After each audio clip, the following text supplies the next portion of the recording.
Oh yeah, good. Can you guys hear me now? So like I said before, the very first story this morning is about Inec refusal for Labour Party to view, the materials used for the election. And I said this is not right because this is tantamount to everything that is bad about Nigeria. Inec not allowing people to be able to view the results and view all the equipment and the materials they use for the elections. This is really very sad. This is really, really very sad. And the Labour Party has been calling to be able to view the results and view how the process went. So we'd like to call on INEC this morning that INEC should do the needful. Allow the Labour Party and other political parties out there to be able to view the results so that they'll be able to carry on with their own process and ensure that, the process goes smoothly so that they can put their case together. Because it is sad that it is INEC that is now disobeying court orders. And only to think this is the same INEC that is so quick to go to court for everything, to vacate orders and the likes. And this is not good at all. This is really very sad, at this point in time like this. Another story making the rounds. Yesterday I had a chat with the lawyer, Barrister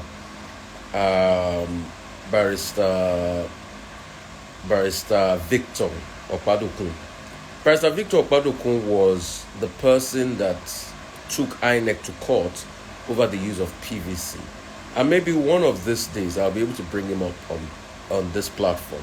This is my platform, so that he'll be able to talk to millions, of you and hundreds of thousands of you, not millions of you yet. But millions of you get to see this anyway, because there's a lot of reshare. So I'll be able to, talk to him here.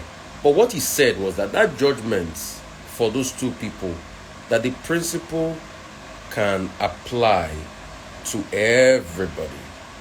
That the principle can apply to everybody. Those, as long as you have done your registration and you've not gotten your PVC yet, that you can use your temporary voters cards to vote. And that was what he told me, because he was the lawyer that got the judgment and he interpreted it, to me yesterday.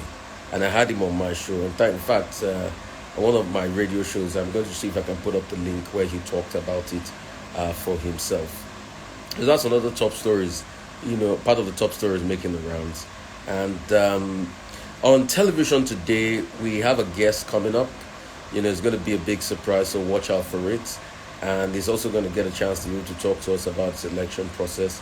And I also interviewed two people, senatorial candidates in Imo State, that they told me that pretty much election did not happen in most parts of Okigwe, in Imo and some other parts, that they just wrote results, that they just rigged. And somebody will wonder what is happening. The part that even shocked me the most was Okigwe. He said Okigwe's voting population is not over 4,000, but they had over 44,000 in a place that normally not up to 4,000 people would vote. So these are some of the problems and the irregularities, we have as regards the election and the electionary process. But hey, a lot of them will go to court. The court will take its course. INEC will look at things critically. And when INEC look at things critically, we'll be able to see, and when the courts look at things critically, we'll be able to see, what is happening as regards our systems here. There are many other stories making the rounds in the course of the day. There's a lot of killings again. It's so sad that killings have resumed in Kaduna and some other parts. Very, very sad, that killings have resumed in Kaduna. About 17 people killed. And even over the weekend, there were lots of killings in Borno. President Muhammadu Buhari promised that he was going to ensure that all these killings come to an end, all this insecurity come to an end.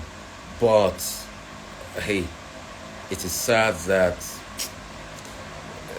nothing is happening. Nothing is happening. It is just sad what we have become, what our country has become, what our society has become, what everything has become. Killings everywhere, too much killings in all parts of the country.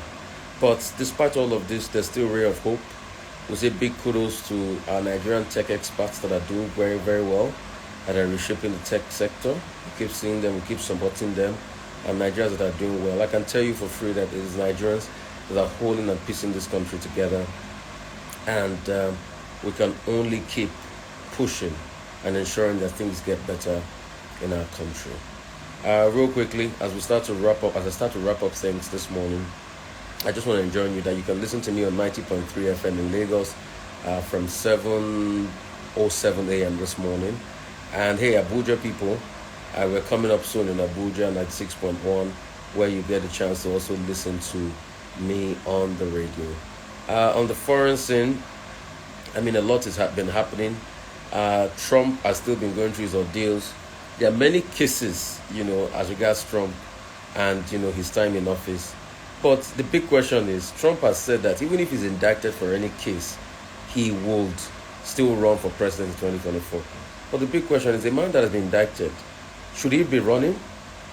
Or does Trump just want to test the law and he wants to destroy his country and put his country to shame again, as always? But only time will tell. Let's see how all of this pans out in the coming days. And it's just been up and down for our politics, but we just pray that everything is well. I mean, there's still a lot of brazen killings in other parts of the country, in the southeast and the southwest, but we just pray for peace. Quick roundup of Premiership. There were games played over the weekend. Chelsea came back to winning ways, beating Leicester.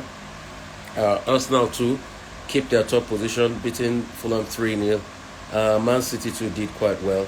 So let's see how it pans out in the coming days. And next week, Formula One. I'm one of the biggest Formula One fans you'll ever meet. So next week we're seeing the race coming up in Saudi Arabia, the Saudi Grand Prix. And next week also is going to be elections. And I'm going to be giving you a preview day by day leading up to the elections and post-elections analysis as all of that. Yeah. So there are a lot of cases in court, and let's see how all of this pans out. Thank you all. Bless you all.